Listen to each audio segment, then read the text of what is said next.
विषय बहुत जरूरी ये चल रहा है, बहुत से लोगों के फ़ोन आ रहे हैं, बहुत से लोग मैसेज कर रहे हैं कि जन्माष्टमी कब मनाई जाए।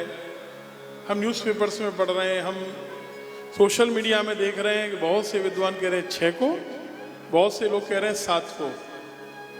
तो जन्माष्टमी कब मनाई जाए? आप लोग भी कंफ्यूज होंगे। और आप विश्वास कीजिए कि कल रात से लगातार पूज्य पिताजी और हम इसी में लगे रहे, सब ग्रंथों को खोजते रहे, निर्णय ग्रंथों को, कि जन्माष्टमी 6 को या 7 को। सच्चाई की बात अगर कहें तो प्रमाण ज्यादा तो 6 तारीख के लिए मिले इस बार। क्यों? स्मार्त जनों की, सन्यासी आदि की जन्माष्टमी 6 को सब पंचांगों में है, वैष्णवों की 7 तारीख को है। लेकिन अगर पुराणों में भी कहें तो केवल 2 पुराणों को छोड़कर, ब्रह्म वैवर्त और पद्म पुराण को छोड़कर कहा गया कि अगर रोहिणी नक्षत्र है, सुनिए आपको एक विशेष बात बताते हैं, जन्माष्टमी और जयंती में अंतर होता है। इसकी विस्तृत व्याख्या हम बाद में करेंगे, आज केवल इतना बताएं, एक होती है जन्माष्टमी, एक होती है जयंती। जिस जन्माष्टमी में रोहिणी नक्षत्र आधी रात को हो उसे जयंती कहा जाता है। और ज्यादातर पुराणों के हिसाब से, ज्यादातर विद्वानों के, ऋषियों के हिसाब से, भृगु जी आदि के हिसाब से हम देखें तो उनके मतानुसार आधी रात को रोहिणी नक्षत्र, क्योंकि 6 तारीख को है, पूरी रात है, अहोरात्र माना जाएगा। उससे पहले दिन भी, उसके अगले दिन भी सुबह तक। और रोहिणी उत्तम तब होता है जब वो अहोरात्र होता है, माने उससे पहले भी, आधी रात से पहले भी और अगले दिन प्रातः काल भी। जो केवल सुबह होता है वो रोहिणी नक्षत्र अच्छा नहीं माना जाता।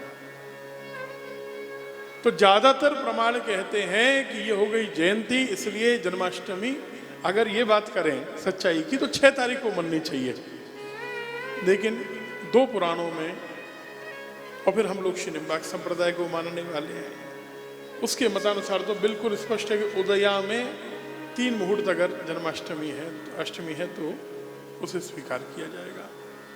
भविष्य पुराण कहता है, भविष्य, देखिए निम्बाक भगवान कितने प्राचीन हैं, आज ही पढ़ रहे थे। भविष्य पुराण में लिखा कि भगवान निम्बार्क को जो मानते हैं उनको जन्माष्टमी नवमी युक्त करनी चाहिए, माने अगले दिन करनी चाहिए। भविष्य पुराण लिखा गया 5000 साल पहले। अगर निम्बार्क भगवान उसके बाद हुए तो निम्बार्क शब्द कैसे आ गया? बोलो, निम्बार्क भगवान को मानने वाले। अब ये संप्रदायवाद की बात नहीं है, लेकिन श्री निम्बार्क को डाउन दिखाने के लिए, भाई वो तो अभी हुए 500-700 साल पहले हुए, ऐसा करने के लिए आप जो उदाहरण देते हैं कुछ पढ़ तो लीजिए, मूर्खता की बातें मत करिए। सभी आचार्य श्रेष्ठ हैं, सब भगवान ने जब अवसर समझा तब भेजे हैं।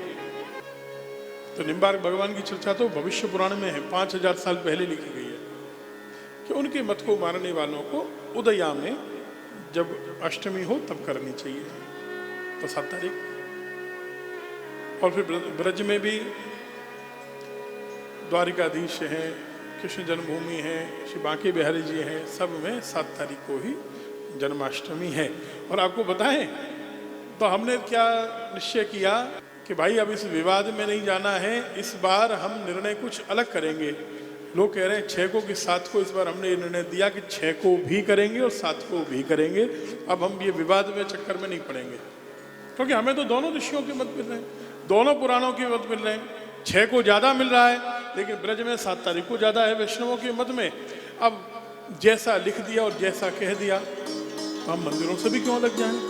ठीक है, हम तो अभी क्या चर्चा कर रहे थे, रोज जन्माष्टमी होनी चाहिए। आप भगवान को एक दिन में कैसे मान सकते हैं? देखिए इस बार बड़ा अच्छा संयोग है, 6 तारीख को रोहिणी नक्षत्र भी है, आधी रात को बुधवार भी है। भगवान का प्राकट्य बुधवार को हुआ, जिस दिन आपकी कथा में जन्म होगा, बुधवार, वही रोहिणी नक्षत्र। और 7 तारीख को अच्छा योग क्या है जो 500 वर्ष बाद आ रहा है, वो है वृष राशि के चंद्रमा, उच्च के चंद्रमा, जो भगवान कृष्ण के प्राकट्य के समय थे, वो 7 तारीख को है। तो भाई 6 को भी मनाओ, 7 को भी मनाओ, अंतर क्या है? और आपको बताएं कि ब्रज में 2 दिन नहीं, ब्रज में तो 3 दिन मनेगी जन्माष्टमी। नंदगांव की परंपरा ये है कि वो रक्षाबंधन से 8 दिन गिनते हैं, वो पंचांग को मानते ही नहीं। पुराने जो गांव में रहने वाले करते थे वो क्रम चल रहा है। अब उन्होंने 31 को रक्षाबंधन मनाया, ठीक है, हमारे मत में 30 को रक्षाबंधन था, उन्होंने 31 को मनाया। तो अगर 31 को मनाया तो उनकी जन्माष्टमी वो 8 तारीख को मनाएंगे, पक्का है, बिना देखे हम निश्चित रूप से कह रहे हैं उनकी जन्माष्टमी 8 को ही होगी। और वो नंदोत्सव मनाएंगे अगले दिन 9 तारीख को। तो ब्रज में जन्माष्टमी मनेगी 3 दिन और उत्सव होगा 4 दिन। बोलो राधे राधे।